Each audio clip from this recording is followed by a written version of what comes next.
Ninguna cueva en México guarda un misterio. 8 entraron. Solo 2 fueron encontrados con vida en la Cruzo.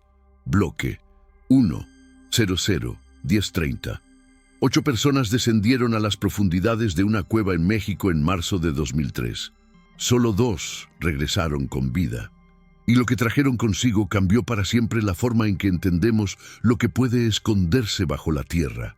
Soy tu anfitrión en Ecos del Silencio, y hoy te llevaré a un lugar donde la oscuridad no solo oculta secretos, los devora. La Cueva de los Susurros, así la llamaban los lugareños del pequeño pueblo de San Cristóbal de las Cuevas, en el estado de Oaxaca. Un nombre que durante décadas fue solo folclore, hasta que un grupo de espeleólogos profesionales decidió explorar lo que muchos consideraban solo una leyenda urbana. Lo que encontraron en esas profundidades desafía toda explicación lógica, y 20 años después, las autoridades siguen sin poder explicar qué ocurrió realmente en esos túneles que parecen no tener fin. Si esta historia te atrapa tanto como a nosotros, suscríbete a Ecos del Silencio y activa las notificaciones, porque cuando finalmente descubramos toda la verdad sobre lo que pasó en esa cueva, serás el primero en saberlo. Era un martes común en San Cristóbal de las Cuevas cuando llegó el grupo de exploradores. El pueblo, con apenas 2000 habitantes, se encuentra enclavado en las montañas de la Sierra Madre del Sur, donde las tradiciones indígenas se mezclan con el catolicismo en una danza ancestral que ha perdurado por siglos. Las casas de adobe y techos de teja roja se extienden como un manto rojizo sobre las colinas, mientras que el aroma del copal y las tortillas recién hechas flota constantemente en el aire húmedo de la montaña. Los comerciantes locales aún recuerdan ese día. Doña Carmen, propietaria del único hotel del pueblo, describe a los 8 visitantes como personas educadas y preparadas. Traían equipos muy modernos, recuerda. Cuerdas, cascos con luces potentes, computadoras pequeñas que nunca había visto. Se notaba que sabían lo que hacían. El grupo estaba liderado por el doctor Miguel Hernández Vega, un reconocido espeleólogo de la Universidad Nacional Autónoma de México, de 45 años, con más de 20 años de experiencia explorando cuevas en toda América Latina. Junto a él viajaban su esposa, la doctora Elena Sánchez, geóloga especializada en formaciones kársticas, una mujer menuda pero de carácter fuerte, que había publicado varios estudios sobre cavernas mexicanas. También estaban presentes 2 estudiantes de doctorado, Roberto Mendoza, un joven de 28 años apasionado por la mineralogía, y Ana Lucía Torres, de 26 años, experta en cartografía subterránea.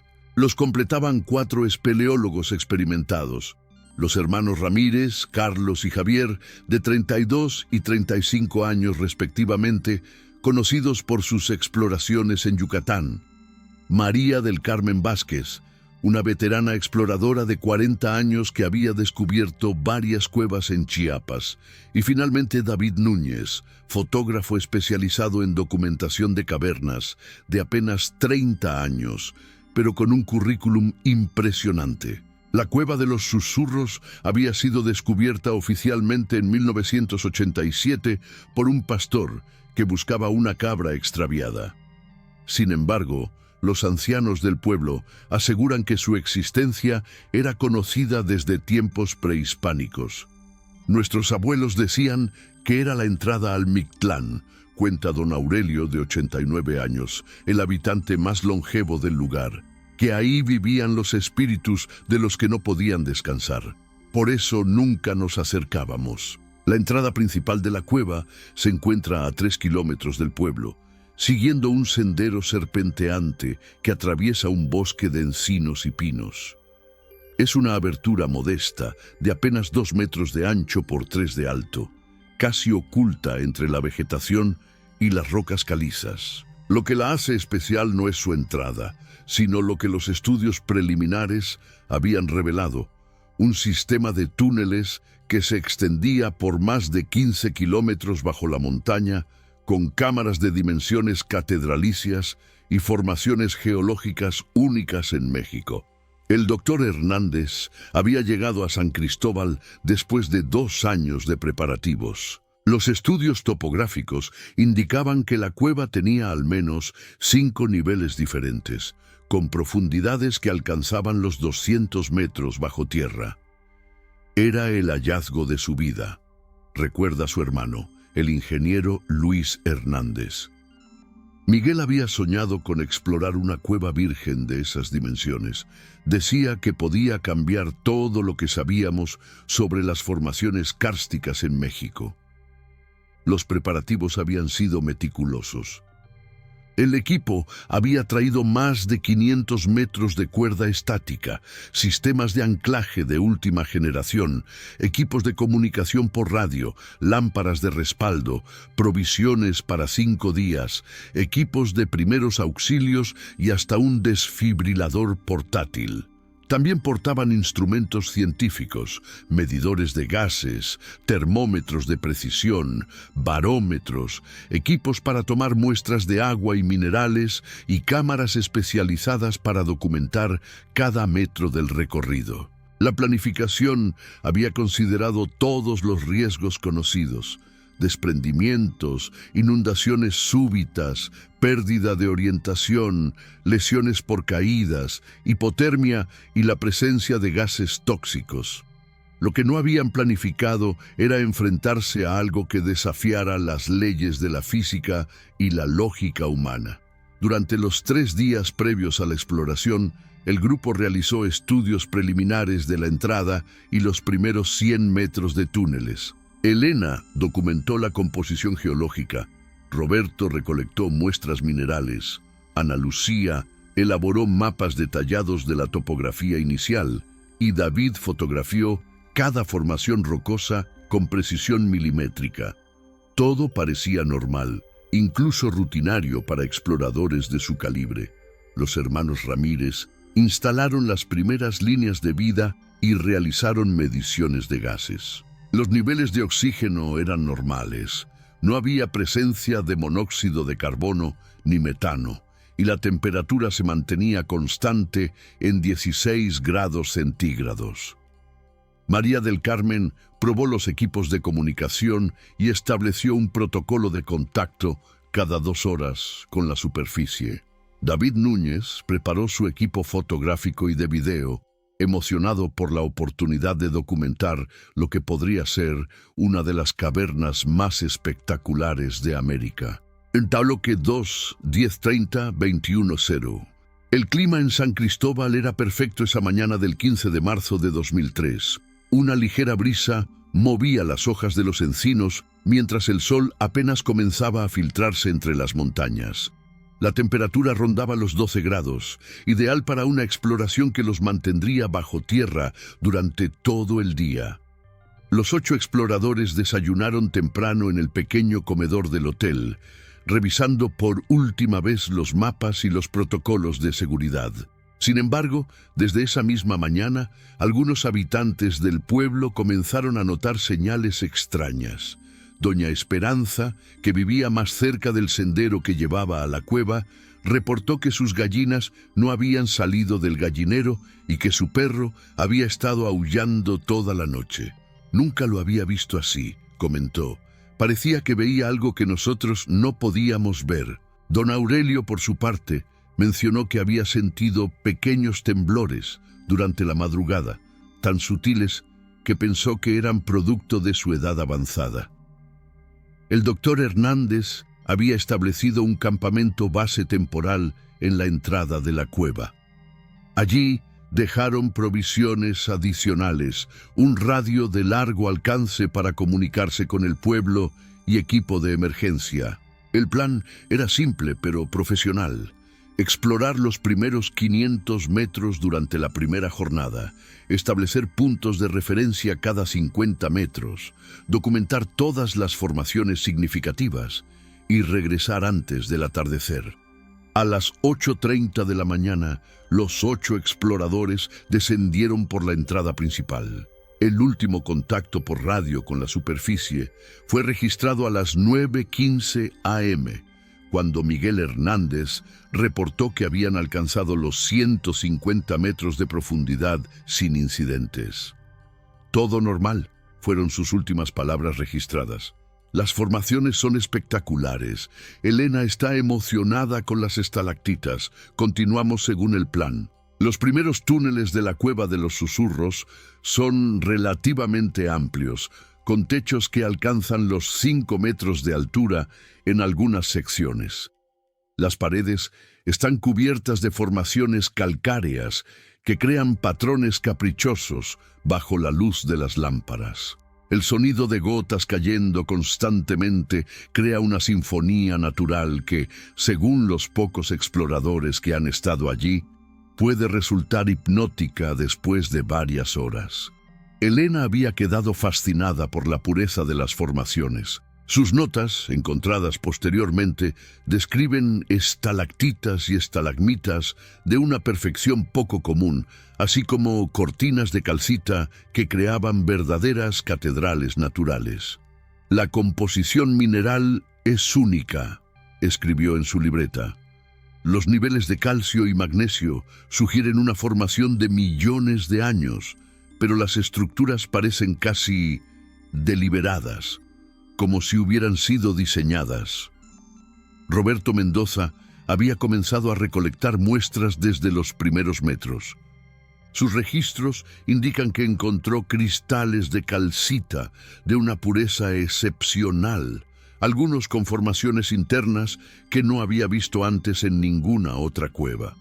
Es como si la montaña hubiera estado creando estas estructuras con un propósito específico, anotó en su diario de campo.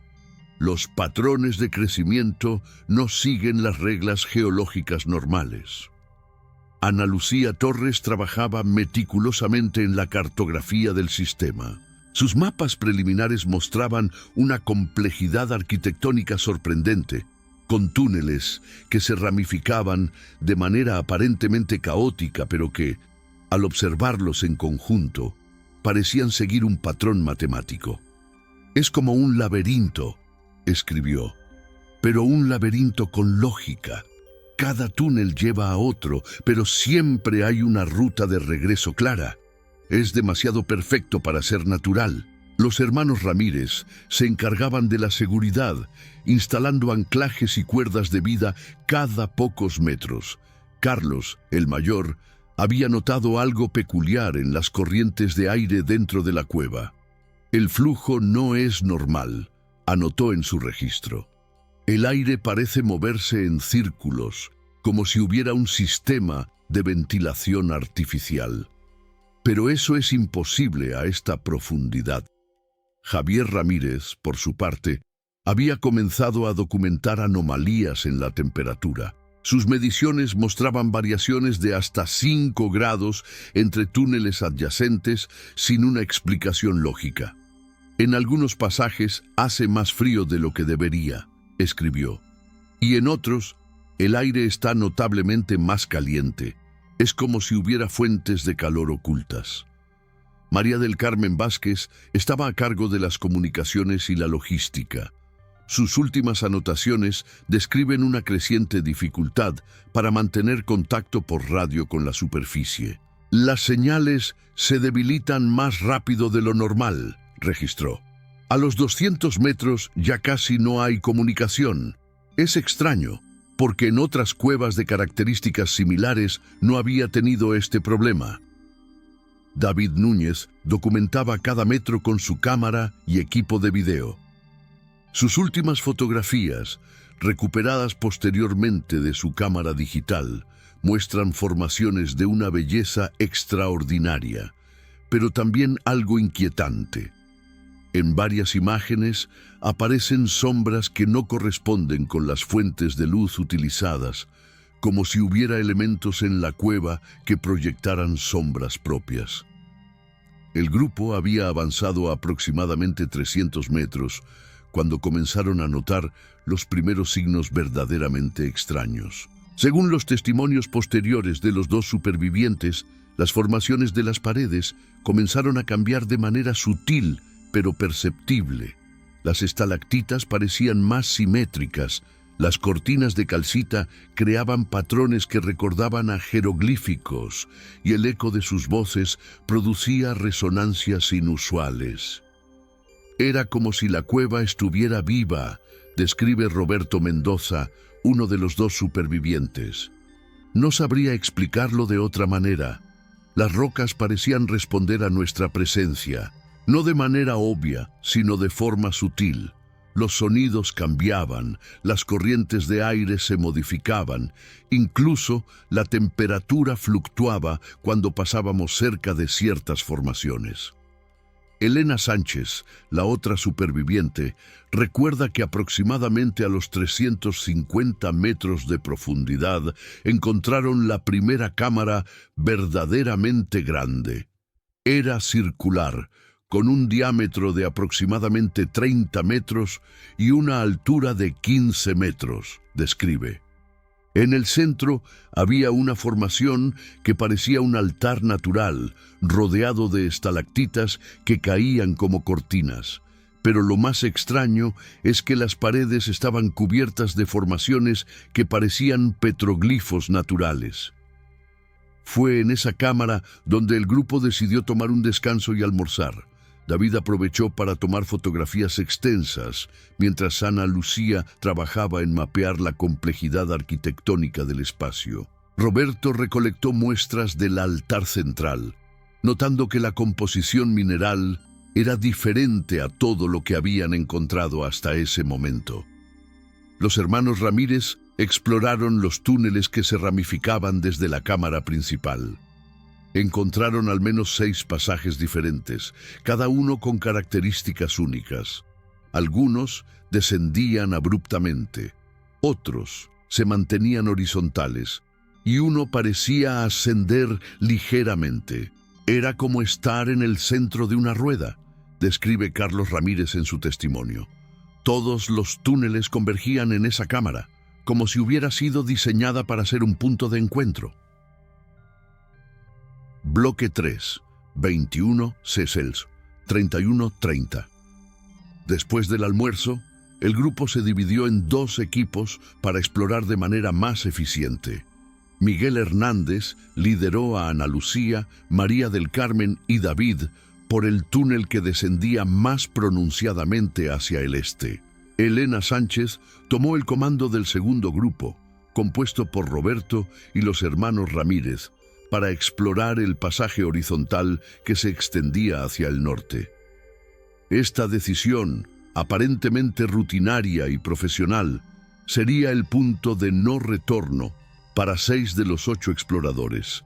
El grupo de Miguel había descendido aproximadamente 100 metros adicionales cuando se encontraron con una segunda cámara significativamente más grande que la anterior.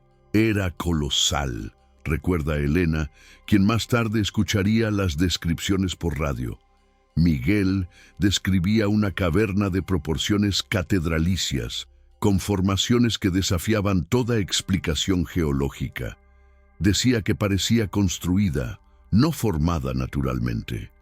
Las últimas comunicaciones por radio entre ambos grupos se registraron a las 2:47 p.m. Miguel reportaba formaciones imposibles y pedía que Elena trajera su equipo de medición geológica para confirmar sus observaciones. Elena respondió que su grupo había encontrado inscripciones que parecían artificiales en las paredes del túnel norte, pero que regresarían a la cámara principal en 30 minutos. Esos fueron los últimos mensajes coherentes registrados. A las 3:20 p.m., Elena intentó contactar al grupo de Miguel sin recibir respuesta. Preocupada pero no alarmada aún, decidió regresar con su equipo a la cámara principal para reunirse según lo planeado. Sin embargo, al llegar a las 4:15 p.m., no encontraron rastro del otro grupo. Al principio, pensamos que habían decidido explorar más profundamente y que simplemente no tenían señal de radio, explica Roberto. Era algo que podía pasar en cuevas muy profundas, pero cuando gritamos sus nombres, el eco regresaba de forma extraña, Era como si nuestras voces se perdieran en el túnel pero no regresaran nunca. Elena tomó la decisión de descender por el mismo túnel que había seguido Miguel. Los 4 miembros restantes del grupo se adentraron en la oscuridad, siguiendo las cuerdas de vida que habían instalado los exploradores desaparecidos. Lo que encontraron los marcó para siempre. A 100 metros de descenso, las cuerdas de vida simplemente terminaban. No estaban cortadas, no había signos de forcejeo o accidente. Simplemente terminaban, como si hubieran sido cuidadosamente retiradas o como si nunca hubieran continuado más allá de ese punto. Era imposible, describe Carlos Ramírez en su testimonio. Nosotros mismos habíamos visto a Miguel instalar esas cuerdas. Sabíamos que tenía al menos 200 metros de cuerda adicional, pero ahí simplemente terminaba.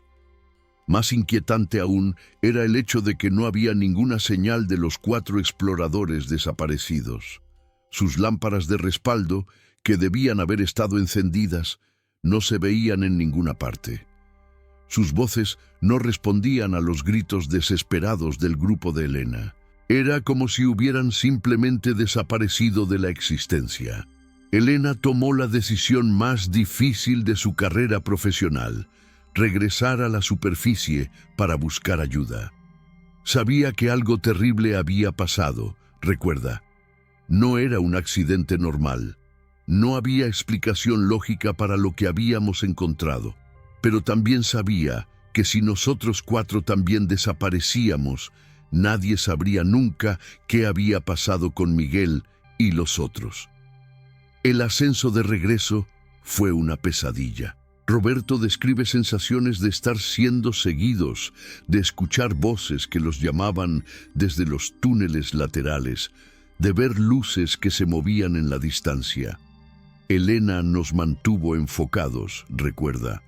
Nos hizo seguir las cuerdas de vida que habíamos instalado en el descenso inicial, sin desviarnos ni un metro, pero juro que escuchábamos las voces de Miguel y los otros llamándonos desde diferentes direcciones. Javier Ramírez reporta que durante el ascenso, las formaciones de las paredes parecían haber cambiado. Las estalactitas que habíamos fotografado en el descenso no estaban en los mismos lugares, asegura. Al principio pensé que era el estrés que me estaba confundiendo, pero cuando comparamos después con las fotografías de David que habíamos tomado en el primer descenso, las diferencias eran evidentes. Carlos Ramírez describe la experiencia más perturbadora. En un momento, cuando estábamos a unos 100 metros de la entrada principal, escuché claramente la voz de mi hermano Javier llamándome desde atrás. Me volteé y él estaba justo ahí, a mi lado. Pero la voz había venido desde las profundidades de la cueva. Era su voz, pero no era él quien la había emitido. Elena mantuvo al grupo unido y enfocado en llegar a la superficie. Su experiencia como exploradora profesional le había enseñado que en situaciones de crisis, la disciplina y el protocolo podían significar la diferencia entre la vida y la muerte.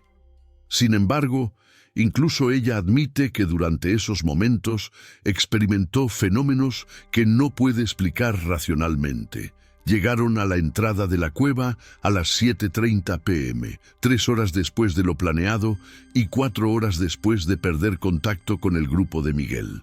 La puesta de sol teñía las montañas de color naranja, y el contraste entre la belleza del paisaje y el horror de lo que habían experimentado en las profundidades creaba una disonancia cognitiva difícil de procesar. Elena inmediatamente contactó a las autoridades locales usando el radio de emergencia del campamento base. Su reporte inicial fue claro y preciso. 4 miembros de su grupo habían desaparecido en circunstancias inexplicables en las profundidades de la Cueva de los Susurros y solicitaba un equipo de rescate inmediato. La respuesta de las autoridades fue rápida, pero limitada. San Cristóbal de las Cuevas no tenía un equipo de rescate especializado en cavernas.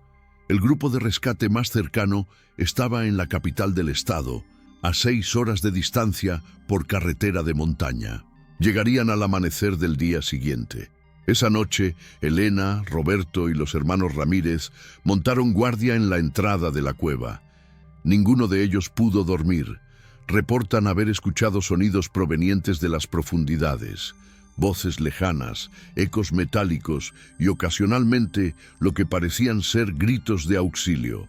Sin embargo, cada vez que uno de ellos se acercaba a la entrada para escuchar mejor, los sonidos cesaban completamente. Era como si la cueva supiera que la estábamos escuchando, describe Roberto.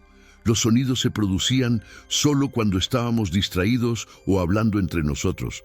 En el momento en que prestábamos atención directa, todo se volvía silencioso. Bloque 4, 3130-42 Cetro. El equipo de rescate llegó al amanecer del 16 de marzo, liderado por el capitán Jorge Mendizábal, un veterano rescatista con más de 15 años de experiencia en operaciones de montaña y cavernas. Junto con él llegaron 8 especialistas en rescate subterráneo, equipados con tecnología de última generación. Detectores de movimiento, cámaras de visión térmica, equipos de comunicación de largo alcance y suficientes provisiones para una operación de varios días. La primera inmersión del equipo de rescate confirmó los temores de Elena y su grupo. A los 300 metros de profundidad, exactamente donde había comenzado lo inexplicable, los rescatistas encontraron evidencia perturbadora. Las mochilas y equipos de los 4 exploradores desaparecidos estaban ordenadamente colocados en la cámara principal, como si hubieran sido depositados allí intencionalmente. Era como una exhibición, describe el capitán Mendizábal en su informe oficial. Las mochilas estaban abiertas, el contenido organizado por categorías, equipos electrónicos en un grupo, provisiones en otro, documentos en un tercero. No había señales de lucha, pánico o prisa. Todo estaba meticulosamente organizado, como si hubieran tenido todo el tiempo del mundo para acomodar sus pertenencias. Más inquietante aún era el hecho de que faltaban elementos específicos, todas las lámparas principales, todas las cuerdas de vida, todos los equipos de comunicación y, curiosamente, todos los relojes y dispositivos de medición del tiempo. Era selectivo, explica Mendizábal. ¿Quién o lo que fuera que había organizado esas pertenencias sabía exactamente qué tomar y qué dejar? La búsqueda se extendió por 6 días. Los rescatistas exploraron cada túnel, cada cámara, cada grieta lo suficientemente grande como para que pasara un ser humano. Utilizaron detectores de movimiento capaces de registrar respiración humana a 100 metros de distancia, cámaras térmicas que podían detectar calor corporal a través de rocas de varios metros de espesor y equipos de sonido que amplificaban cualquier ruido hasta el nivel de un susurro. No encontraron ni un solo rastro de los 4 exploradores desaparecidos. Era como si se los hubiera tragado la tierra, reporta el rescatista Eduardo Vázquez, pero no literalmente. No había hoyos, grietas, derrumbes o cualquier fenómeno geológico que pudiera explicar una desaparición. Simplemente no estaban ahí, como si nunca hubieran existido. Durante la búsqueda, el equipo de rescate comenzó a experimentar algunos de los mismos fenómenos extraños que habían reportado los supervivientes. Variaciones inexplicables de temperatura, ecos anómalos, sensaciones de ser observados y ocasionalmente avistamientos de luces en túneles que se confirmaban vacíos al ser inspeccionados. El caso fue oficialmente cerrado como desaparición por causas desconocidas después de 2 semanas de investigación.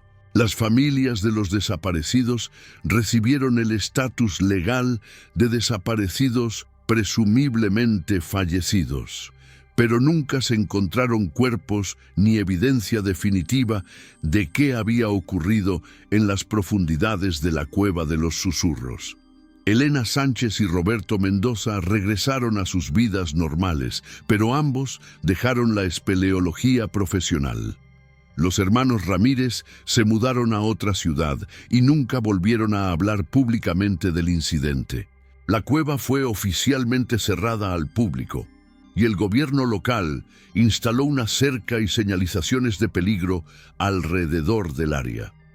Durante 20 años, la Cueva de los Susurros permaneció sellada y casi olvidada, convertida en una leyenda local que los habitantes del pueblo preferían no discutir con forasteros, hasta septiembre de 2023. Un grupo de trabajadores gubernamentales realizaba un censo de recursos naturales en la región, cuando notaron algo extraño en la entrada sellada de la cueva.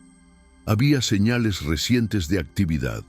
La cerca había sido retirada cuidadosamente, las señalizaciones removidas, y más inquietante aún, había equipos de exploración modernos abandonados en la entrada.